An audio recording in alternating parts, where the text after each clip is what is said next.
Hello, I'm Elaine Petrocelli from Book Passage in Corte Madera, and I'm so happy to welcome you to this exciting event tonight with Anne Lamott. Book Passage has stores in Corte Madera and in San Francisco. We have been bringing writers and readers together since 1976, and Anne Lamott has come to us for every one of her books. She is a good friend of our store, and about 30 years ago, she founded our Book Passage writing classes where she still teaches. We are so happy that we are able to celebrate Dusk Night Dawn with Annie tonight, particularly in this time of pandemic when the subtitle just hits you right in your heart on revival and courage. So I know that you will enjoy this evening, and I'm so pleased to pass this on to my friend Corel. Thanks, Elaine. I'm Corel of Bookshop Santa Cruz in Santa Cruz, California. And we also wanted to thank those of you who submitted questions in advance. Even though this event was pre-recorded, Annie was able to answer some of your questions and loved hearing from you. I'm Angie Cuero with Kepler's Literary Foundation in Menlo Park. We're so pleased to be hosting Anne tonight. She's a friend of so many community bookstores. Our mission is to engage and enrich and inspire our community. Through virtual events like tonight's, bookstores like ours are able to continue to bring authors like Anne Lamott to our communities during some very challenging times. And that's exactly right, Angie. Hi, I'm Rira of Roman's Bookstore in Pasadena, the oldest and largest independent bookstore in Southern California. We've been around since 1894. Please make sure to look below on how to purchase additional copies of Dusk Night Dawn and on how to check out upcoming events from your local bookstore. Hi, everyone. I'm Shaylin from Riverhead Books. Thank you for joining us tonight to celebrate the publication of Dusk Night Dawn on Revival and Courage, the newest book from Anne Lamott. Anne Lamott is the author of the New York Times bestselling books, including Small Victories, Help Thanks Wow, Some Assembly Required, and Bird by Bird, as well as several novels, including Rosie and Imperfect Birds. A past recipient of a Guggenheim Fellowship and an inductee to the California Hall of Fame, she lives in Northern California. Joining Anne tonight in conversation is Glennon Doyle. Glennon Doyle is the author of the #1 New York Times bestseller, Untamed, a Reese's Book Club selection, which has sold over 2 million copies. She's also the author of the #1 New York Times bestseller, Love Warrior, an Oprah's Book Club selection, and Carry On Warrior. An activist and patron saint of female empowerment, Glennon is the founder and president of Together Rising, an all-women-led nonprofit organization that has revolutionized grassroots philanthropy, raising over $25 million for women, families, and children in crisis. She lives in Florida with her wife and 3 children. Thank you, everyone, for joining us. Anne and Glennon, I'll let you take it from here.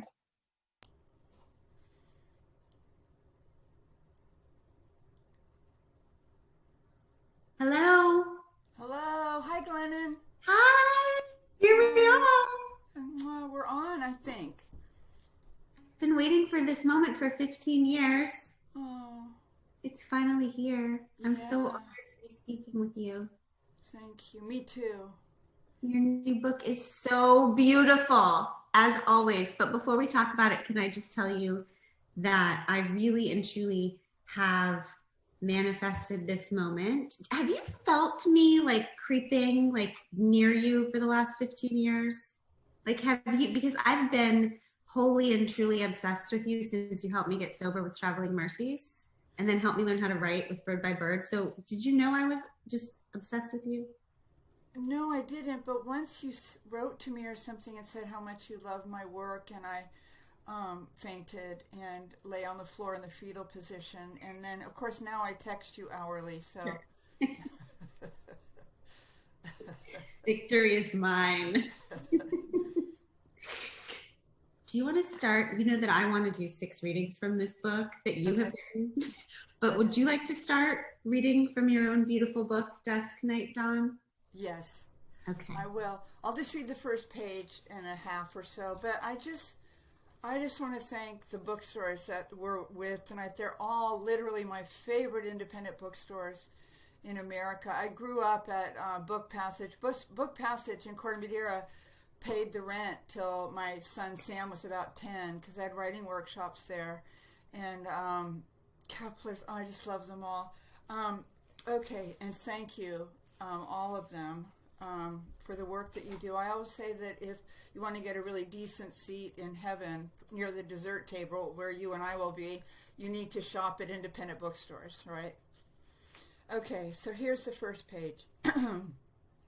Here we are, older, scared, numb on some days, enraged on others, with even less trust than we had a year ago. The devastating pandemic and the federal government's confused and deadly response was simply the final straw to a few years of crushing developments. A UN report on climate catastrophe was published months before my wedding in 2019.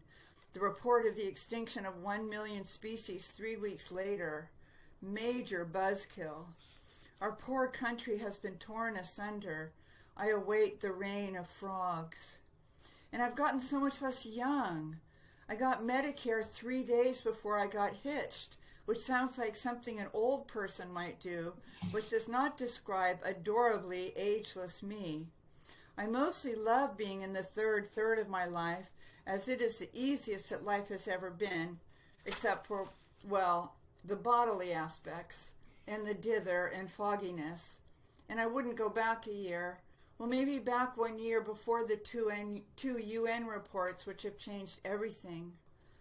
At our wedding were all the people we love most in the world, gathered in a redwood grove to celebrate the miracle that Neil and I had found each other, needles in haystacks, wrinkly mulish needles, and fallen in love and toughed out some conflicts. We celebrated and overate, while outside the sacred circle, our nation and the world seemed to have reached the point of no return. So we danced. That was glorious, and I hate to be a downer, but now what? Where on earth do we start to get our world and our joy and hope and our faith in life back again? And the answer is why I wrote this book. Mm-hmm. Where do we start? Where do we start? In the third. I mean, the title Dusk Night Dawn got me right away, because that's the pattern, right? Yeah. First the pain, then the waiting, then the rising. Good Friday, Saturday, Easter Sunday, whatever seasons. I don't know the order of them, but the seasons seem to go the same. Yeah, there are 4 of them, I know that. But yeah, it's like there's a Sunday school thing that we're Easter people born. We're Easter people born in a Good Friday world. Mm-hmm. But the title originally, I mean, I wanted to call it a third, but then the publisher thought it would only appeal to people that are as old as I am, which is 67 next month. But I discovered somehow, probably by reading something, that twilight refers to both dusk, as the light fades into night, and the dawn, when the night fades into the light. Mm-hmm. And I thought that was so profound, that it's twilight every night and then again every morning. And we have been in the darkest night of America's history, you know, maybe except for the Civil War, the worst 5 years I can think of. And so I everywhere I went for the last book, I can't remember what it was called, but it was about hope. Probably if our caseworkers came back on screen, they could help us. But I remember it was on hope for sure. Was it Hallelujah Anyways? Was that the last one? I think so. I think that was 2 books ago. Okay. Almost Everything. I think it's called Almost Everything, Thoughts on Hope. Hallelujah Anyway was on Mercy. But everywhere I went to promote the book, people, and I'm sure you find this, people felt very defeated and hopeless and doomed. And scared, and they felt scared for their little kids. Do our little kids wear gas masks someday, you know, when they're raising their kids? Where do we start? What do we do? And so I started to think about this idea of revival. You know, we've come through total wreckage. We're in rubble now. Where do we start? Mm-hmm. And the thing is that, I mean, you've been walking us through wherever we are. Or for me, you've been walking me through wherever we are for the last so many years, right? And it seems like where you always start is with the human condition. What I love so much about your writing is that whether we're in a hopeful time, whether we're in a crappy time, whether we're in dusk, night, or dawn, we're still these ridiculous human beings, right? Trying to deal with our own humanity. Yeah. So there are a bunch of things in this book that I just was desperate to hear you talk about more. And so if it's okay, I would like to go through and read the little parts and just ask you to tell me more about them. Okay. Okay? Okay. All right. Okay, so the first one is this, and I don't know why I've never heard this before. Maybe I haven't. I don't know. I've never heard you say this before. It says, I hate to be wrong, and I hate that I am wrong so often in so many ways that my thinking is often defensive, judgmental, and skittish. I have a thinking disorder. I once took a 20 questions quiz about drinking, but substituted thinking, and I got most of them. Do you prefer to think alone? Do you hide your thinking from loved ones? Has thinking begun to impact your health and quality of life? I mean, can you talk to me about having a thinking problem? Because I definitely have a thinking problem and I would like to turn it over to a higher power. So tell me more. Well, I've been sober almost 35 years, and I think that some sober women in the mid-'80s turned me on to this, that almost all of my problems were the result of stuff I thought up, from his thin air.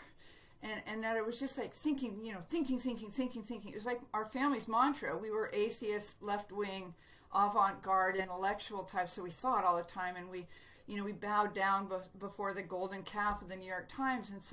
And I developed an addiction to this kind of ticker tape of thoughts, but they mostly make me really unhappy. I don't think like, God, I just feel so beautiful and full of hope today. It's so wonderful. It's wonderful to have this constant great self-esteem. It just makes all of life so fun. I've never thought that once in my life, this is my 19th book, and I've never sat down and thought, God, it's so great. People seem to really like my books, and just me being me, and hey, let me at it. Hit me with your best shot. Hey, Bob, a rebop. I sit down and I think, oh, God, I'm so doomed. In fact, the Hope book was originally called Doomed, a book on hope, but my cranky publisher, who also wouldn't let me use the third, said Doomed is not a selling title. But anyway, I don't sit down and think, oh, some people like me, and I'll just write my experience, strength, and hope. I don't. I sit down and go, oh, God. Talk about beating a dead horse. Oh my God, I'm so doomed. I'm so unhappy. Okay, I'll start tomorrow. I'll start next week. I'm going to get a facelift, and after I heal, okay, I'm going to go, I'm going to do, and then I'll get back to work. And then I'm going to do that, and then I'll get back, okay. And instead I do what you do, is I keep my butt in the chair for a certain amount of time. But so the thinking is what makes me so crazy. And I always heard that the willingness to change in any way at all comes from the pain. And when the thinking causes me enough pain, then I ask for help. I reach out to someone. I call one of my best girlfriends. I go, get my husband out of the bat cave and make him talk to me. I call someone. I pick up the 200-pound phone. I say, I am in such... So I'm just so miserable. Well, what are you miserable about? Well, I'm convinced. Usually it has to do with blame or revenge. My default thought is, whose fault is this? And how can I correct their behavior so that they will be less annoying and have a better crack at a good life? I would say that's 90% of my thinking. Blame, and then how to control and change other people so they will make me less tense. But the willingness to change comes from the pain. So if I'm thrilled on what I'm thinking, it's like the Keebler elves cranking out these little cookie thoughts. And if those are going well and they're delicious, I don't change. If I make myself crazy, I call someone and I say, do you have a minute? The magic words where all of renewal begins. Do you have a minute?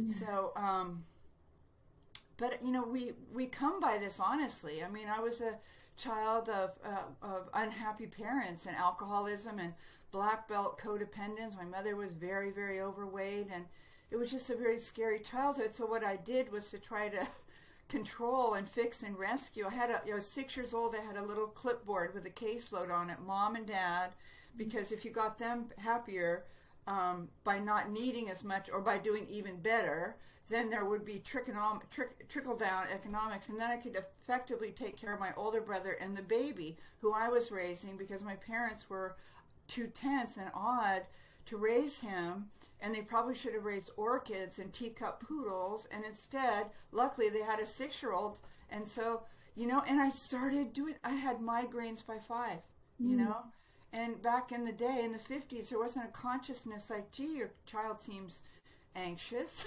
Is she having maybe a little bit too much responsibility in the family? She weighs 40 pounds, and yet she won't put the clipboard down. And so it also that thinking, that endless thinking and figuring out, it's figure it out is not a good slogan. You and I were talking about that. But it became my comfort zone, was this kind of toxic thinking. It's a misguided effort to self-soothe, like having the satin on a blanket if a person is autistic. It's a mental equivalent of that, the toxic thinking. But as soon as I become aware, here I am again, then I can get help. Then I can take the action. I'll call you. I call my best friends. I get my husband and just say, I'm a little crazy right now. Do you have a minute? Okay. Speaking of people knowing because we tell them that we're a little crazy, I just want to turn to this part that you wrote about you and your new husband. That is about love and about marriage, but also just about any relationship where we really let people see us. And I have discovered this in my marriage as well, because this is the first relationship I've had where I really let anyone see me. So here it is. Okay. He looked at me puzzled. Really? This is the scene after you are stuck in a theater. I mean, everyone's just gonna have to read this scene. It is so amazing. You're stuck in a theater, which for you turns out to be an extremely excruciating experience. Everyone else is having an okay time and you are slowly dying inside. You admit it to your husband, okay? I think your actual words to your husband are, hold on. I leaned over and whispered to Neil, she is everything I hate about life. That's what he said about the person. So subtle, okay? Right. He looked at me puzzled. Really? Letting people know you too well is like the commercial for a telephone company with the hapless person trying to find decent reception. Can you hear me now? Our bitter, hard, screwed up places spool out over time in a marriage or intimate relationship. Our crazy inside person shows. Yes, I'm odd, endlessly judgmental, secretly antisocial. Can you love me now? Talk about this, how marriage just makes the crazy inside self totally visible, and then you have to just keep saying in a million different ways, can you love me now? No, it's like being in gym in 7th grade, right? Where everything shows. Yeah. And then in a marriage, like your inside part shows, and it's not like we were hiding them from people because they were so delightful and charming and lovable. We hid them from people because we were positive they'd leave us if they knew how scary our thoughts are. I mean, the only salvation is that our thoughts don't have our minds don't have PA systems attached to them, because everyone, including Neil, would run screaming for their cute little lives. But they don't. But we reveal it. We say, this is actually something I'm thinking right now. This is actually something I obsess about. And the person says, usually if they love you, like Abby and Neil, they say, God, thank you for telling me that. And the physical equivalent is that I'll try to get Neil to see, because I was a really accomplished tennis player. I grew up in the California sun from the age of 8 till I was about 17, all day, every day. And so, and it looks like it, you know, and the upright arms look like hell, but it's the lower arm that looks like Irene Dunn in Beverly Hillbillies. And so sometimes I'll need for somebody to co-sign my self-loathing, right? Mm-hmm. And so I'll pull my arm up. I hope you can't see it that well here. I'll kind of show you, but it's very bad. Just take my word for it. It's a very bad situation. And I'll say, Neil, look at this. And he'll say, really gently, wow, some people got a lot more sun than others. And then I'll feel like, okay, what the hell is that about? That just seems really angry to me. Why would you say that? But he just loves my arms because I hold him and I love him and I pat him and I bring him things. And but I don't think either of us, and I'm not positive, ever had somebody whose intention seemed to be to take care of us, right? Mm-hmm. Because when I was a child with my clipboard, I was the little flight attendant to everyone. And I was raised by the culture that's where a girl or a woman gets her value, is to be, you know, it's like being a little cigarette girl in the bars of the 40s, you know, with gum and cigarettes and face powder. And I found someone at the ripe old age of 62 who takes care of me. It's so odd. I keep feeling, what's the catch, you know? Same. Right. Same. I'm not stupid. I wasn't born yesterday, mister. And it feels like reading your work and you're writing about him, is that I am slightly judgmental and suspicious and Abby is very trusting and non-judgmental and kind. And I don't understand. I think I keep thinking that if I surround myself with kind people like that I will be kinder, but actually just makes me feel worse.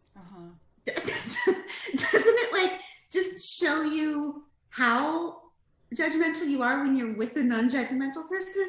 Well, I think Abby does it to hurt you. I think so. Right? It's like a revenge or something. But I'm actually pathologically and pitifully kind.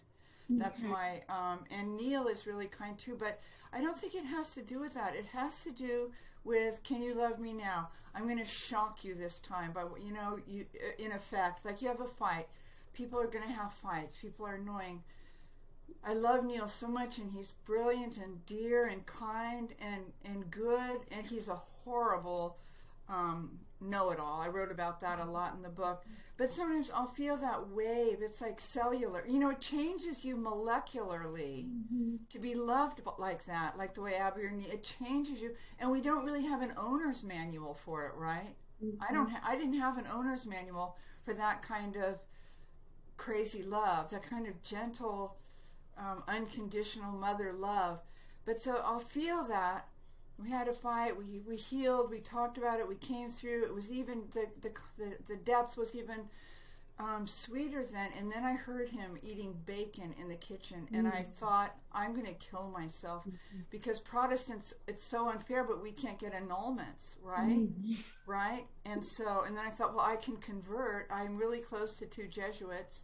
They would convert me, and then I could get rid of Neil. That's right. And it's like the sound of him eating bacon. Right? And I felt like Moe in the Three Stooges. I felt like, you know. But as we know, it's in your book, it's not them, right? Correct. My friend Janine saw somebody at a meeting of people with tiny control issues, which thank God does not include you and me, Glennon. It must be hard for them. Tattooed on their forearm, it's not them. But see what we were talking about. I will go to my grave. I know that to be true, but I don't believe it for a second because I can see that it's them. They're taking too long. They didn't prepare. They're overeating. They're making me eat food that I'm afraid of. They've ambushed me with food. The food keeps coming up. But I can tell it's them, and I can tell that if they would just listen briefly to my thoughts, that they would have better lives. I mean, it's not just about me being more comfortable, correct? It's altruism. Help me help you. Help me help you. Yeah. Right. Now, I know I'm in a program where they say our help is not helpful. No, I know that. I very much resent that. But I think my help is very helpful. My son is 31, and he's a successfully launched podcast. He's the father of an 11-year-old, and yet my deepest longing is to run beside him on his hero's journey with juice boxes and sunscreen. I don't think he wears enough sunscreen. Look at my arms. Look at my forearms. I'm Exhibit A. But I could help him. But does he want my help? Does he not? No. No, because he's kind of crushing it. Do you know I was supposed to be on his podcast before COVID happened? I know. He told me that. Yeah, you will. There's no hurry.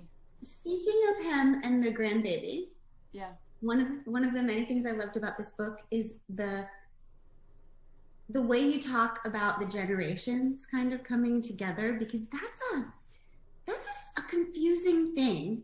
You know, I'm raising these one of my son is a climate activist, and I always feel a little bit embarrassed, like, because our generation feels like we did screw everything up, and now they have to come along and fix everything, which seems unfair.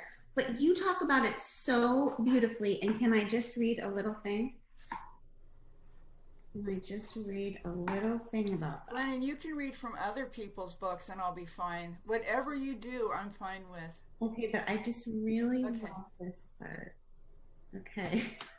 I love this so much. Hold on. It's a little bit long. Everyone just be patient. Okay.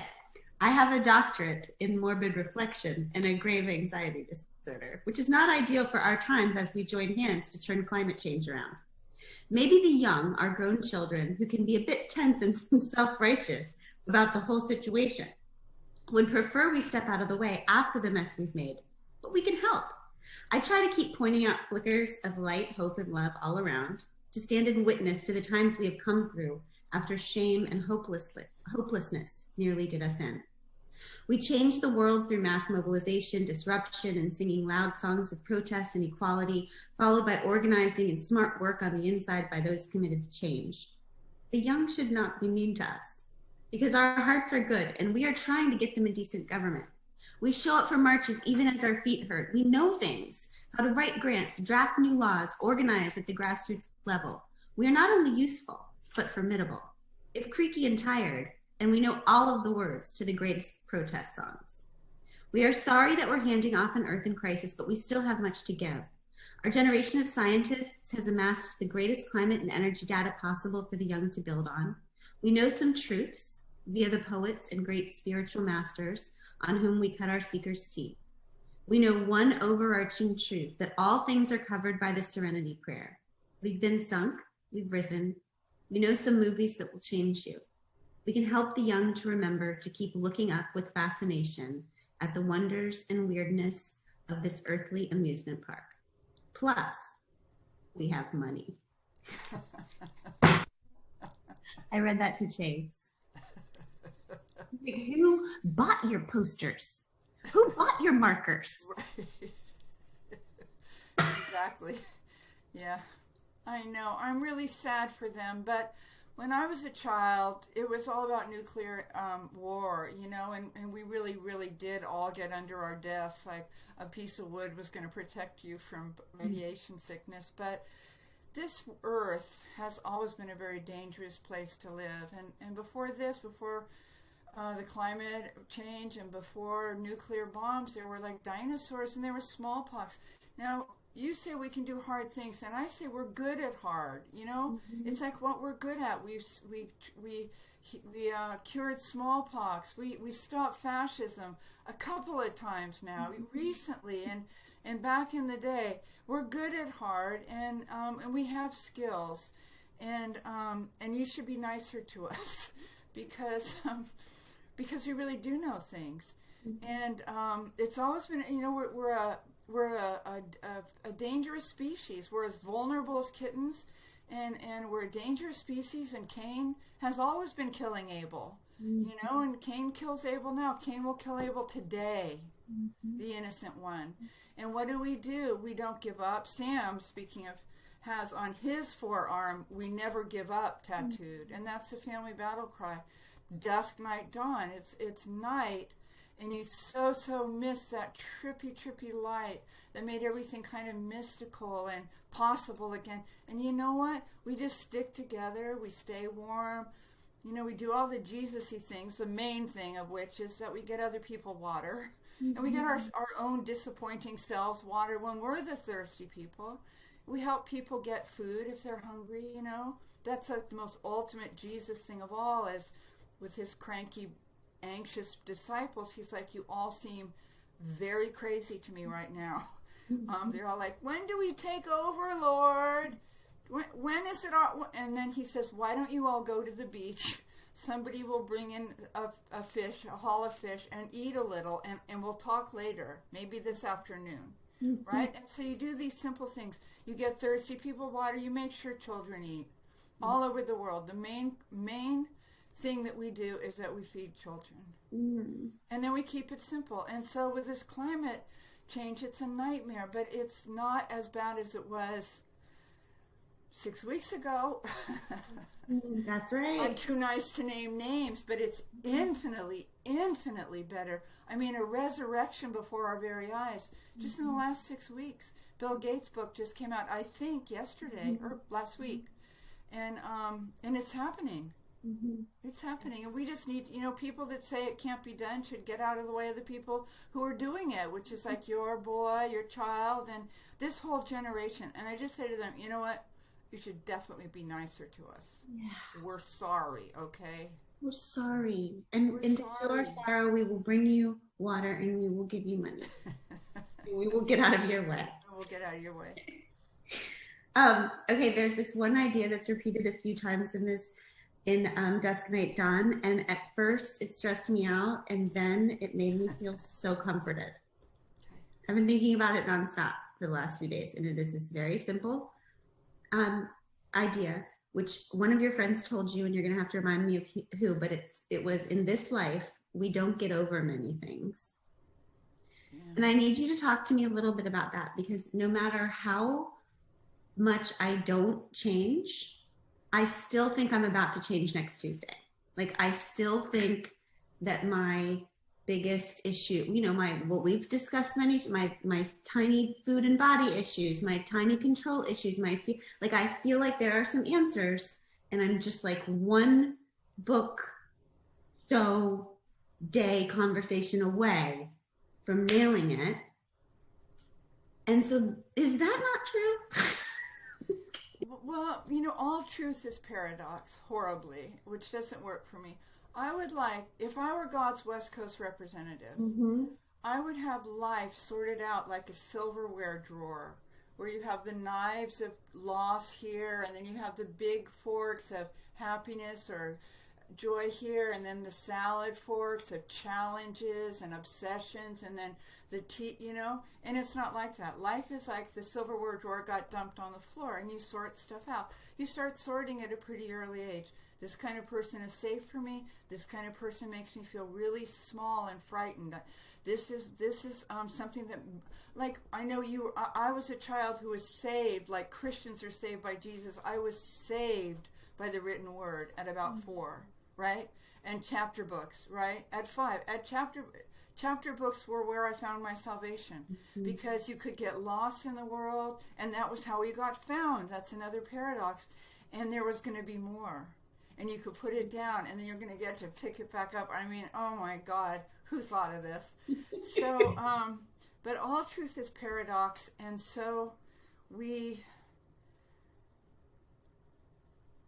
I'm pretty much the same as I was 4 and 5 years ago. I mean, at 4 and 5. And I'm really loving, and I'm always optimistic, and I'm scared all the time. You know, when people say, oh, you can't have faith and fear at the same time. And I always think, oh, isn't that nice? Because I don't think God stopped by with that little slogan. And I have an incredible faith in God and goodness and good orderly direction. And I'm afraid a lot. I'm a really anxious person. I just came this way. I am more anxious than the average bear. I was created this way.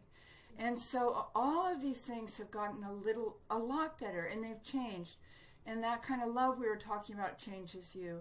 And God or goodness and learning changes you. And also, I mean, I think at about 45, you realize that you've been carrying this same stupid, you know what, forever, since you were 8. And it's keeping your plane from flying so low. And you just realize, like, friends of yours have died by then, by 40, 45. You've lost someone that you, A, couldn't live without, and B, that was young, great health until. And so you realize, I don't know how much time I have, but I can't keep carrying this in the airplane because I'm skimming the treetops, and you really want to just take off and fly. You start throwing stuff out. And then there's these other things that we haven't managed yet, but you and I together today are beginning to throw out a couple things that we just haven't seemed to have gotten anywhere with. But my friend Terry Ritchie is a Diocesan priest in LA who's been sober since before Milton Berle. I'm not kidding. And he says, we don't get over much here, you know. And if you're lucky, you're a person who is too sensitive.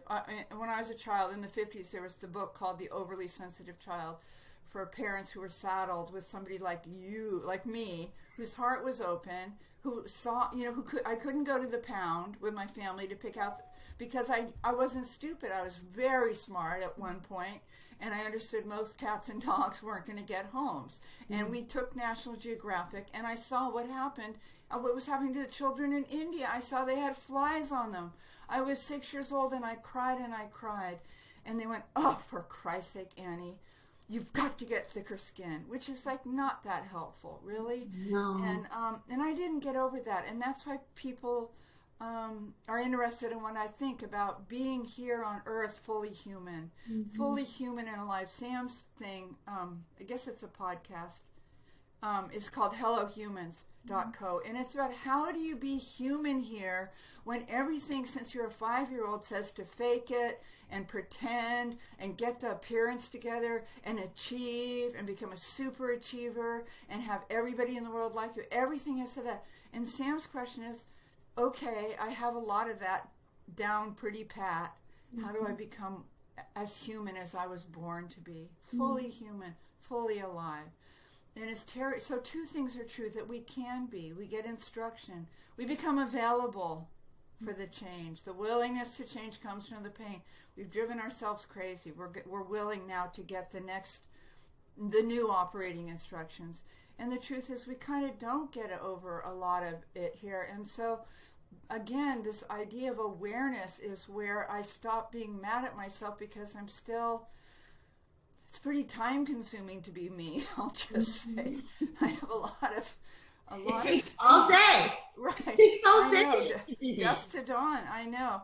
And so to hold those two truths, that we are being changed, sometimes against our will, for the more beautiful.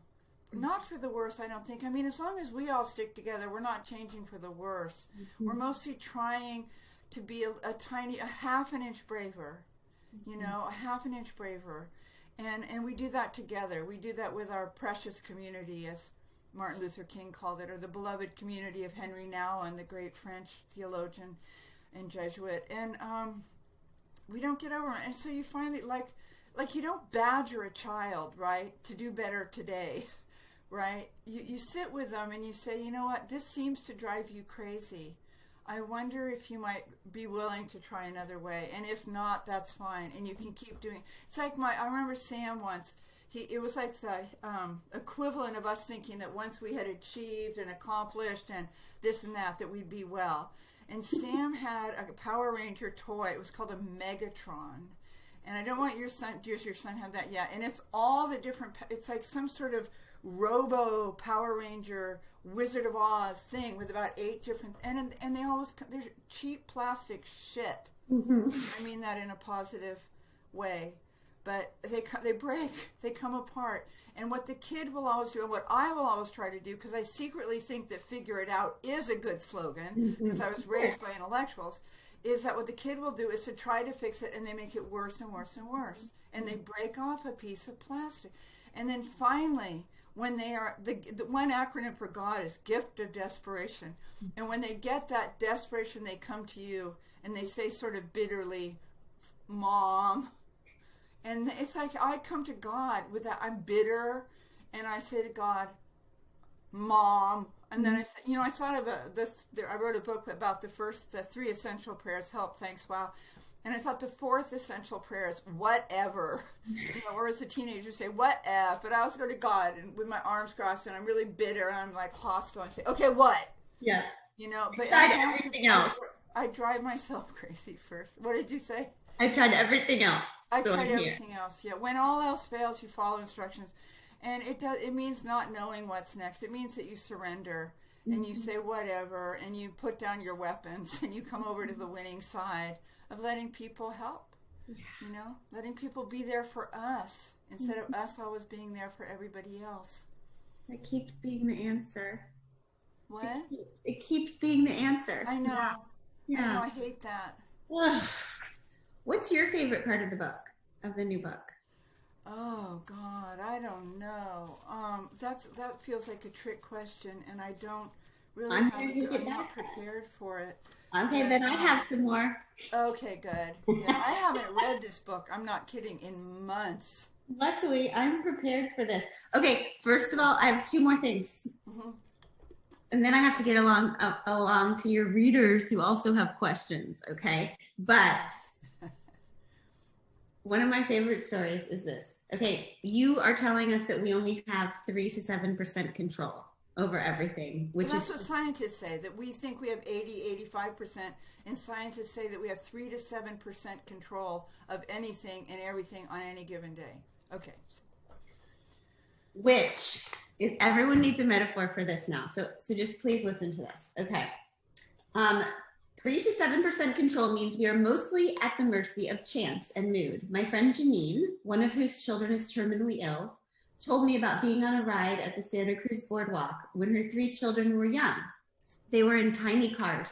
Janine furiously and resentfully steering to avoid hazardous and inconsiderate drivers, when her husband tapped her on the shoulder and said, "Your steering wheel doesn't actually steer."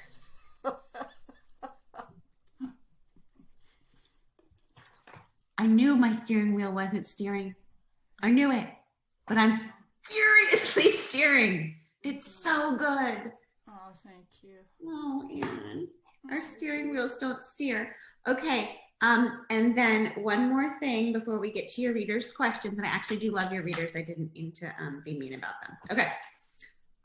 The bad voice inside me cried, what if the power stays off, or this happens every month? But the gentle voice of the mother who had cleaned between my toes said, what is? What is? What is was food, nature, one another, what we have, and what works. The what if is constant. Yeah. And then the what is always okay. What is so beautiful. Candles work, yeah, and a hot bath works, and so much works when other things don't. But my husband Neil Allen has a path he's on that, and he's written a book. It's called Shapes of Truth, and a lot of it has to do with. I wrote a whole chapter based on his what he's taught me, which is that all of us were raised by the governess named Dread. But he, at shapesoftruth.com, you'll see that he doesn't use dread. He uses a superego because he's like overly educated. Right. Ask me. I'm a dropout.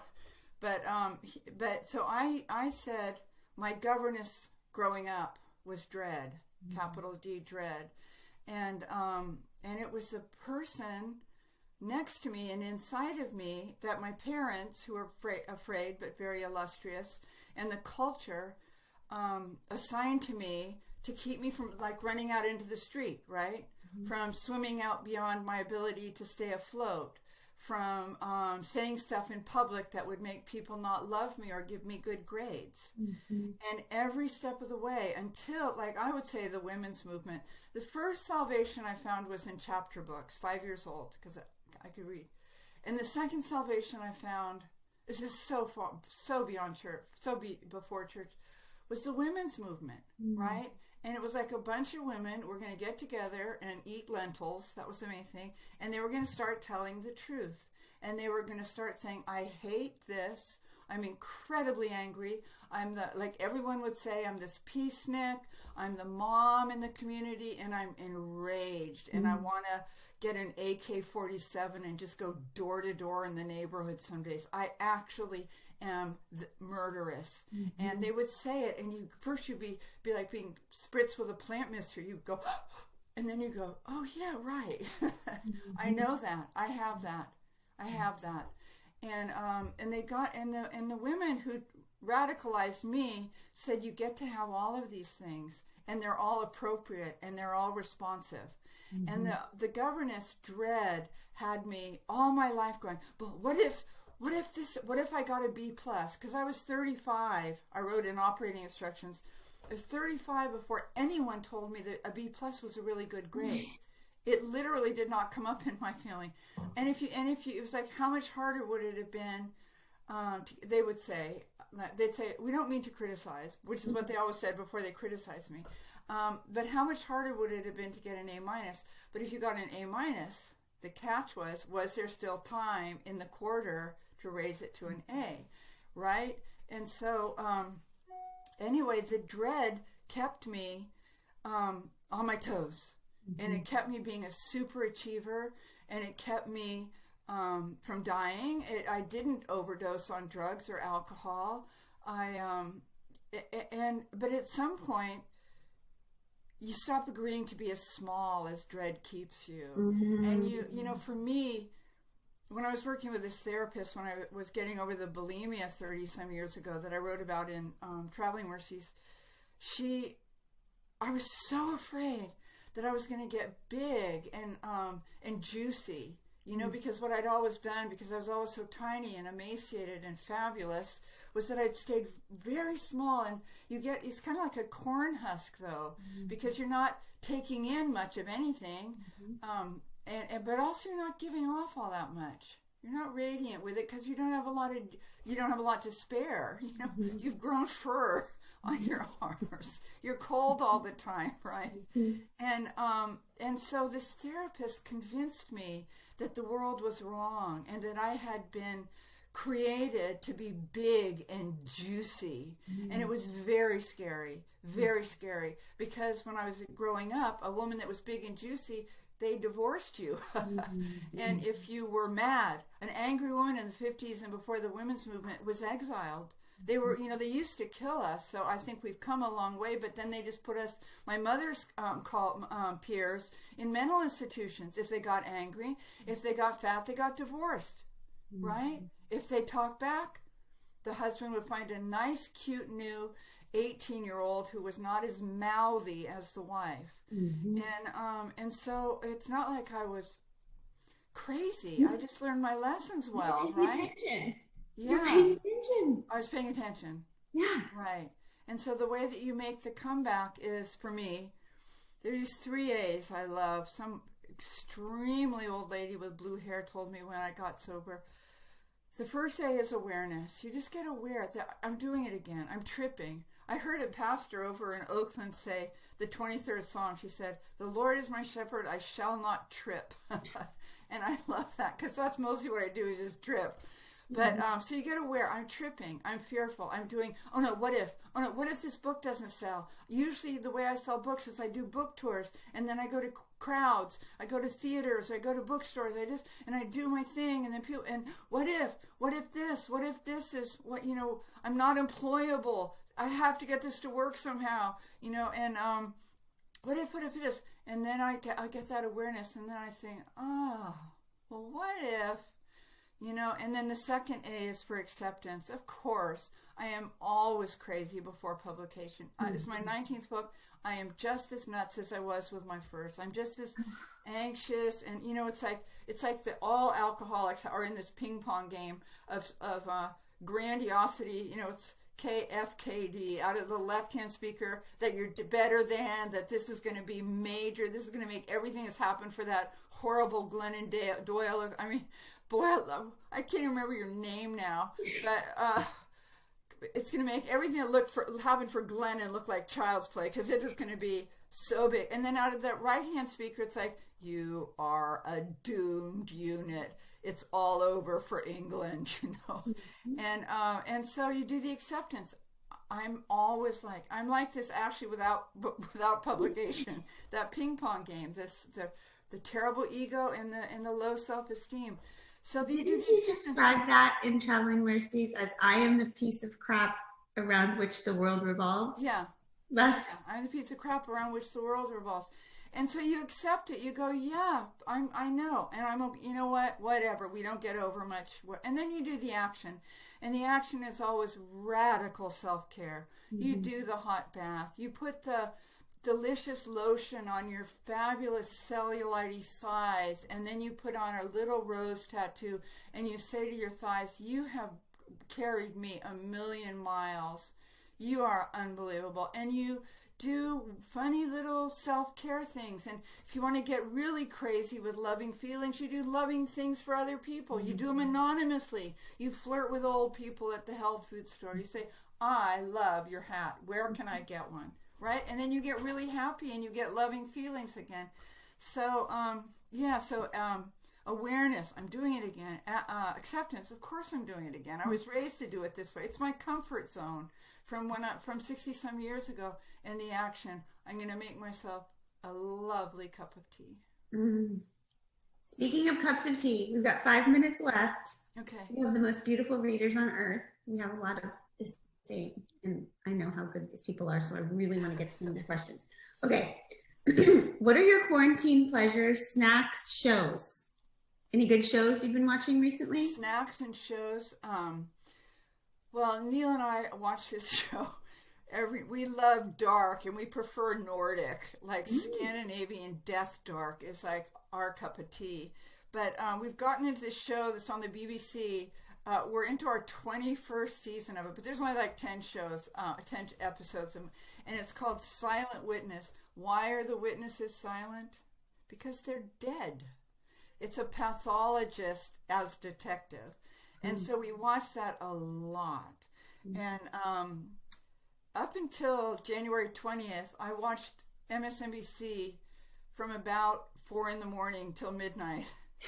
And now I have a show. Now I'm going to tell you what I binge on, but don't tell anyone, okay? We'll keep it silent. Below Deck. Oh my God, Below Deck. Below Deck is enough proof for me there's a God in heaven. But I can't watch it with Neil because he has a bad personality and he thinks it's like low class. They were happy. Right. What is wrong with them? Watch The Housewives? Oh, yeah. So judgy about that. I know. When I have The Housewives on, if my kids come in, I change it real fast because I don't want them watching it. And I'll turn to a documentary or something. Yeah. Well, I actually sneak and hide and watch Below Deck. Like Neil's in a master's program right now, so 2 nights a week he's gone for 2 hours, and I go, okay, honey, good, have a fun class. Don't talk too much because he's such a know-it-all. So don't talk too much, have fun. And then he's gone, and I look around. I all but push furniture against the door, and then I turn on Below Deck, and I get to watch 3 of them in a row. And it's it's the New Jerusalem. Yes, that is some radical self-care. That is so good. Okay. This is a tricky one, and I feel like it's harder than 5 minutes, but you're so good at this topic, and I think that people are going to be mad at me if I don't ask you. Can you talk about loving people well who have deeply different political views than you? How do we love people, but without condoning, you know what I mean? How do we not kill each other? Yeah. Well, I wrote a lot about hate in the last book, whatever it was called, or the 2 books before that, whatever that was called, Glennon Doyle. Wait, let me see. Wait. More, and I was so in hate when I wrote this book. It was about 3.5 years ago. But Martin Luther King said, don't let them get you to hate them. Because as soon as you do, you've lost your center, you've lost any shot of serenity, you've lost your essence. And so how do we stop doing that? Well, you practice, and you do a quarter inch at a time. And people say very nice, like Christian bumper stickers at you, and then you make a point never to be with them again, and because they're annoying, and you just want to poke them in the head with a fork like a baked potato. And then, but I think this is another thing that happens as you get a little bit older, besides throwing stuff out of the plane that keeps you flying so low, is that you start to realize you're kind of, they say if you've got it, if you spot it, you got it. Well, to an extent. And when I realized, I became very aware of my inner Donald Trump, of how materialistic and self-centered, and what a blowhard I can be, and how I think that, it's like Fran Lebowitz said that usually that people aren't listening. They're listening and waiting for them to get to talk again. And I became aware of that Trump is somebody, just hypothetically Trump, say, who is a destroyed human being, and he was destroyed as a very young child. No one loved him. No one loves him. He doesn't even know about dogs, right? I mean, right? He doesn't even have a dog. And so sometimes I would say to Neil, don't you feel a little bit sorry for Trump now? And Neil go, no. And I don't think he's ever heard of the word karma. But so he's a destroyed human, but he was a little boy who was destroyed. At 5 years old, he was destroyed. He didn't have parents that could love him. He had sick parents. And then he had a brother who suicided by alcohol. But so little by little, I do think it's not them. So it's not them that are making me crazy and terrified. And so healing from that, dealing with my own problem, it's an inside job, and funny, the election didn't make it all go away from me. And it's Isn't there, but I just keep thinking of Martin Luther King saying, don't let them get you to hate them. And so, and I don't so much, or I'll look at the 2 congresswomen who Bollert and Marge Green, I call her. And they do Zoom things with guns lined up behind them, and guns on the wall, and a revolver on their desk, and they hate me, and they think that I'm a murderer because I'm so passionate about women's rights and abortion rights and stuff. They think, and you know what? They get to think that. And nothing I say is ever going to change them, and nothing I say is ever going to change any of the people I know. And I'm close to several very fundamentalist people who, in their fundamental Christianity, supported by Trump over Hillary Clinton and then Biden. And you know what? I look at them and I think, we won. Oh, thank you, God, that you were that. We won. Thank you, Marge Green. And I think we won. Oh, God, you're just a blessing, Anne Lamott. This book is so beautiful. It helped me so much. I think that a lot of books are beautiful, but ones that are beautiful and help me, y'all, it's kind of coming. We can kind of feel the little bit of hope in the air, right? It's bubbling out there, and so it feels like, okay, what now? This is a good start to what now. I loved it. I love you. I love who you are in the world. And I'm just so grateful that I got to spend this hour with you. Me too. Thank you. I love you too. I'll see you soon. Mwah. Bye, book people. Bye, independent bookstores. Mwah. Thank you. Bye, everybody. Thank you so much, Anne and Glennon. I can listen to you both talk forever. Another reminder that you can purchase additional copies of Anne Lamott's book and the link below. Thank you for supporting your local indie bookstore and tuning in. Have a good night.